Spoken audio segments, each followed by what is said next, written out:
Chief of army staff تبدیل ہوئے اور جنرل عاصم منیر آ گئے تو ایک کوشش مزید کی گئی عارف الوی کے تحت کے ذریعے کہ آپ سے بات چیت کا راستہ کھلنا چاہیے. اس کو بھی کوئی پذیرائی نہیں ملی ہے. اچھا. وجہ یہ کہ انہیں بتایا گیا ہوگا کہ ایک طرف آپ اپنے قتل کا الزام ہم پہ ڈال رہے ہیں, دوسری طرف آپ اپنی سازش ہم پہ ڈال رہے ہیں, اور پھر ہم ہی سے توقع رکھ رہے ہیں کہ ہم آپ کے لیے کچھ کریں بھی اور آپ سے بات چیت بھی کریں. نہیں ہو سکتی. لہٰذا انہوں نے سوچا کہ اب یہاں سے واپس ہٹنا چاہیے, یہ تو پے نہیں کر رہا. لہٰذا زرداری صاحب کا نام آ گیا ہے. اب آپ مجھے بتائیے, زرداری صاحب چلاک آدمی نا, از اے انٹیلیجنٹ پلیئر. اس نے وقت ضائع نہیں کیا ان کو نوٹس ٹھوکتے ہوئے.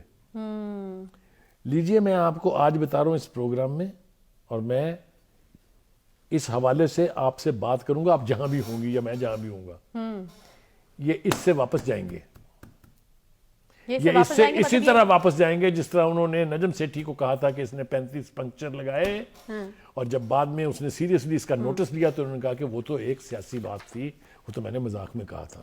مطالبہ ہے غیر مشروط معافی مانگنے کا. وہ کہہ رہے ہیں کہ غیر مشروط معافی مانگے, میری ساکھ اور شہرت کو نقصان پہنچا. یا تو وہ اس بیان سے مکر جائیں گے یا وہ معافی مانگیں گے, کیونکہ زرداری صاحب کا جو نوٹس ہے ان کے گلے پڑنے والا ہے. یہ زرداری صاحب اس سے پیچھے نہیں ہٹیں گے, یہ میں بتا رہا ہوں آپ کو. آصف علی زرداری نے 10 ارب روپے ہر جانے کا نوٹس جو ہے وہ بھجوا دیا ہے, اور 14 روز میں غیر مشروط معافی مانگنے کا مطالبہ بھی کیا گیا ہے. من گھڑت جو الزامات ہیں ان سے ساکھ اور شہرت کو نقصان پہنچا ہے, یہ اس نوٹس میں کہا گیا ہے. بخاری صاحب, یہ تو آپ خان صاحب کے بارے میں کہتے ہیں کہ جب جو دلاتا ہے وہ بول دیتے ہیں, لیکن میرا خیال ہے کہ کبھی کبھار سچویشن جو ہے وہ آپ کے گلے پڑ جاتی ہے. ایسے ہی آپ کچھ بھی کبھی بھی کسی کے بارے میں بول نہیں سکتے ہیں, تو یہ ویسی سچویشن بنتی ہوئی نظر آ رہی ہے. دیکھیے, ہم ایک ایسے شخص کی بات کر رہے ہیں جو یہ کہتا ہے کہ یو ٹرن لینا جو ہے وہ بڑے لیڈر کی پہچان ہے. بڑے بڑے دنیا کے لیڈر پتہ نہیں کون سے, یہ نہیں بتاتے وہ کون سے, کیونکہ دنیا میں کوئی ایسا لیڈر نہیں ہے جو یہ کہے کہ میں اپنی بات کہہ کے مکر جاؤں. بڑی شان کی بات ہے, میں نے نہیں سنا کسی اور شخص سے, یہ صرف عمران خان ہی کہہ سکتا ہے. لہٰذا وہ اپنی اس بات پہ قائم بھی ہیں اور یہ ہر دوسرے دن ثابت کرتے رہتے ہیں. اگر آپ مجھے ان کے یہ اپنے بیان سے مکر جانا, اپنے اعلانات کے الٹ کرنا کی ثبوت دینے بیٹھا میں, تو پورا وقت جو ہے پروگرام کا گزر جائے گا. ہیونگ سیڈ دیٹ, اس کے تھوڑا سا پس منظر میں جانا بہت ضروری ہے کہ یہ الزام انہوں نے زرداری صاحب پر کیوں رکھا ہے. دیکھیے, شروع کریں آپ سائفر سے. سازش ہوئی ان کے خلاف ان کی حکومت کے خلاف, اور ایک سپر پاور نے کی یہاں کے میر جعفروں, میر صادقوں کے ساتھ مل کے. یاد ہے آپ کو؟ بالکل. اس بیانیے پہ قائم ہے وہ؟ نہیں جی, وہ تو اب کتنے یوٹن آ چکے ہیں اس میں. اوکے. پھر انہوں نے کہا جی کہ میں نے ایک ویڈیو ریکارڈ کرائی ہے جو میں نے باہر بھیج دی ہے متعلقہ حلقوں میں, جس میں میں نے ان 4 لوگوں کے نام لکھے ہیں جو مجھے مارنا چاہتے ہیں. ٹھیک ہے, ٹھیک ہو گیا. ان میں زرداری صاحب کا نام نہیں ہے. یہ نیا ایڈیشن ہے نا. ٹھیک, تو یہ اس کی کریڈیبلٹی کیا رہ گئی؟ ہوا کیا ہے؟ ہوا یہ ہے یہ چیز میں پوچھنا چاہتی کہ آخر کیوں کر آصف علی زرداری صاحب کا نام ڈال دیا گیا؟ میں عرض کروں, اس کی وجہ یہ ہے کہ جب انہوں نے دیکھا کہ اسٹیبلشمنٹ اب ہم سے بات کرنے کے لیے آمادہ نہیں ہے, عسکری قیادت تو خیر پلٹ کے دیکھنے کے لیے بھی آمادہ نہیں ہے. بہت ساری کوششیں انہوں نے کرائی. آپ کو یاد ہوگا صدر عارف الوی صاحب کے ذمہ لگایا گیا تھا. ایک ملاقات انہوں نے جنرل باجوہ کے ساتھ کرائی تھی جو ایوان صدر میں ہوئی تھی. اس کا بھی نتیجہ صفر نکلا تھا, آپ کو پتہ ہے. اور اس میں جو ایک چیز کھل کے سامنے آئی وہ یہ کہ اسٹیبلشمنٹ یا عسکری قیادت اب ان سے بات چیت کرنے کے لیے سیریس نہیں ہے. اچھا, ٹھیک ہے.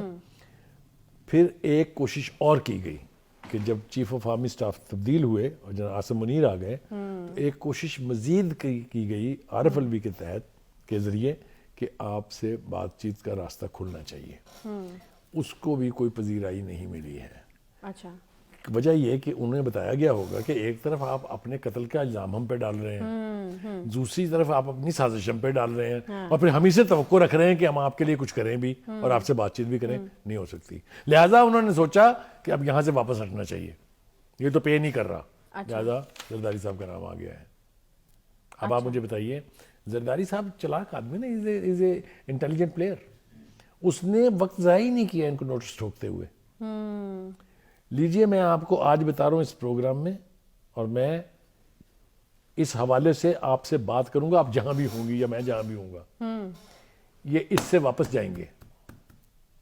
یہ اس سے اسی طرح واپس جائیں گے جس طرح انہوں نے نجم سیٹھی کو کہا تھا کہ اس نے 35 پنکچر لگائے, اور جب بعد میں اس نے سیریسلی اس کا نوٹس لیا تو انہوں نے کہا کہ وہ تو ایک سیاسی بات تھی, وہ تو میں نے مذاق میں کہا تھا. مطالبہ ہے غیر مشروط معافی مانگنے کا. وہ کہہ رہے ہیں غیر مشروط معافی مانگے, میری ساکھ اور شہرت کو نقصان پہنچا. یا تو وہ اس بیان سے مکر جائیں گے یا وہ معافی مانگیں گے, کیونکہ زرداری صاحب کا جو نوٹس ہے ان کے گلے پڑنے والا ہے. یہ زرداری صاحب اس سے پیچھے نہیں ہٹیں گے, یہ میں بتا رہا ہوں آپ کو. اچھا, خان صاحب کو اب چاہیے کہ اب وہ تھوڑی سی سنجیدگی اختیار کریں, سیاسی معاملہ جات کو سیریسلی لیں, سیریسلی ہینڈل کریں.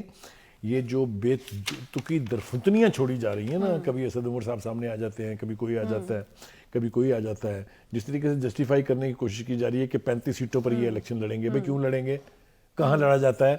اینی وے, اور بے پناہ باتیں ہیں جو میں آپ کو کہہ سکتا ہوں کہ جو بے تکی کرائی جا رہی ہیں. مثال کے طور پر لاہور ہائی کورٹ سے ان کو ریلیف مل رہا ہے, اس کی وجہ سے شاید ہم نے 1-2 دفعہ بیان کرنے کی کوشش کی اپنے پروگرام میں. اور لوگ اب بڑے سیانے ہیں, وہ نا یہ لنکیج خود ہی بنا لیتے ہیں کہ کیا لنک ہے, یہ کون کس کا داماد ہے, کون کس کا کیا ہے. یہ کسی کو ثابت کرنے کی ضرورت نہیں ہوتی. لوگ بڑے سیانے ہیں, ان سب کو پتہ ہے کہ یہ کیسے ہو رہا ہے. لہٰذا آپ یہ دیکھیں, جس کو آپ ہلکی سی چٹکی کاٹیں وہ دوڑتا ہے لاہور ہائی کورٹ کی طرف, اور وہاں سے ریلیف مل رہا ہے ان کو. یہ لاڈلا پن عدالت کی تضحیق کا باعث بنے گا. یہ لاڈلا پن جس کی روایت ڈالی جا رہی ہے, یہ جاؤ 130ویں نمبر پر ہیں, ہم 190ویں نمبر پر جائیں گے اگر یہ روایت اور یہ سلسلہ جاری رہا تو. صحیح. اچھا, ایک اور اہم خبر ہے جس کو مس نہیں کیا جا سکتا کہ ناراض ہیں شاہد خاقان عباسی صاحب اور میاں نواز شریف صاحب کی طرف سے ایک بڑا اہم ٹاسک مریم بی بی کو سونپا گیا, اور وہ یہ کہ تحفظات دور کیے جائیں شاہد خاقان عباسی صاحب کی, کیونکہ یہ پہلے طے ہوا تھا. آپ کو پتہ ہے کہ لندن میں رانا صاحب سے ملاقات کے دوران کہ اب جو ناراض رہنما ہیں ان کو منانے کی کوشش کی جائے گی. تو مریم بی بی کے ذمہ جو ہے یہ ذمہ داری لگائی گئی ہے. تو آپ کو لگتا ہے کہ کچھ بنے گا یا پھر ابھی گلے شکوے بہت بڑھ چکے ہیں؟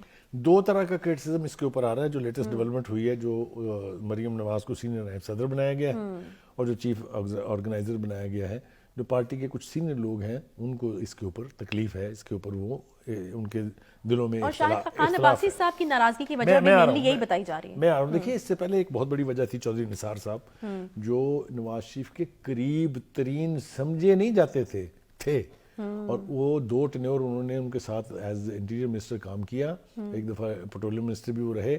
تو کہا یہ جاتا تھا کہ in fact effective prime minister اس چودھری نثار, اتنی قربت تھی. اچھا, لیکن وہ بھی اسی ایشو پر گئے تھے کہ جناب ہم اگلی جنریشن کے بچوں کے احکامات نہیں لے سکتے. صحیح. ان کے بارے میں تو کہتے تھے نا شاہد خاقان عباسی کو تو بنایا بھی گیا. اب آئیے شاہد خاقان عباسی کی طرف. ان کا یہ صرف گلہ ان کا نہیں ہے, اور بھی بہت سارے لوگوں کے مختلف قسم کے بیانات ہیں, اور سعد رفیق صاحب شامل ہیں اس میں, اور بہت سارے لوگ ہیں. لیکن ایک سوال میں پوچھنا چاہتا ہوں ان سب سے جن کو اس بات پر اعتراض ہے کہ کیوں یہ اختیار اس کو دیا گیا ہے. جولائی میں بائی الیکشنز ہوئے 20 سیٹوں پر. Where was Muslim League's leadership? بتائیے, کسی ایک سینئر آدمی نے کسی ایک اپنے علاقے میں جلسہ کیا ہو تو بتا دیں جلدی سے. شیخ پورہ, which was the seat so well known to be that of Pakistan Muslim League noon, وہاں الیکشن ہوا, کیا ہوا؟ جویل لطیف صاحب اکیلے لڑتے رہے نا وہاں. کسی نے کوئی پولیٹیکل ایکٹیویٹی ایسی جنریٹ کی ہو جس سے تاثر ملا ہو کہ نہیں مسلم لیگ ایک افیکٹو جماعت ہے. مریم نواز یہاں سے جا کے علاج کرانے کے لیے باہر چلے گئے, پیچھے پارٹی واز نو ویئر. آپ مجھے بتائیے کہیں تھی پارٹی؟ پنجاب حکومت میں کیا سے کیا نہیں ہو گیا, لیکن بولنے کے لیے کس کو آنا پڑتا تھا؟ اسلام آباد سے رانا ثناء اللہ کو. تو یہ سارے حقائق اگر آپ سامنے رکھیں تو پھر آپ کو سمجھ آتی ہے کہ یہ پارٹی جو ہے گھر تک محدود کیوں ہے, اور مریم نواز کو یہ اختیارات کیوں دیے گئے ہیں. جو میں نے پلان سنا ہے, جو حکمت عملی سامنے آئی ہے اب تک, وہ یہ ہے کہ مریم نواز ہر ایک ضلع میں جا کے ورکر کنونشن سے بھی خطاب کریں گی, وہاں کی پارٹی آرگنائزیشن بھی کریں گی. It's a good omen. وہ ٹی وی سکرین جس کے اوپر عمران خان صاحب قابض ہیں پچھلے کئی مہینوں سے, وہ ٹائم اب ڈیوائیڈ ہوگا, کیونکہ اس میں کوئی شبہ نہیں ہے کہ مریم نواز جو ہیں وہ ایک کرزمیٹک لیڈر ہیں. وہ لوگوں کے کراؤڈ کو اٹریکٹ کرتی ہیں وہ, اور ان کی بات کو سیریسلی لیا جاتا ہے. تو یہ ایک اچھی ڈیولپمنٹ اس اعتبار سے ضرور ہے کہ تھوڑی سی پولیٹیکل ایکٹیویٹی جنریٹ ہوگی, اور یہ تاثر ختم ہوگا کہ مسلم لیگ جو ہے وہ ایز اے پارٹی کہیں ایگزسٹ ہی نہیں کرتی.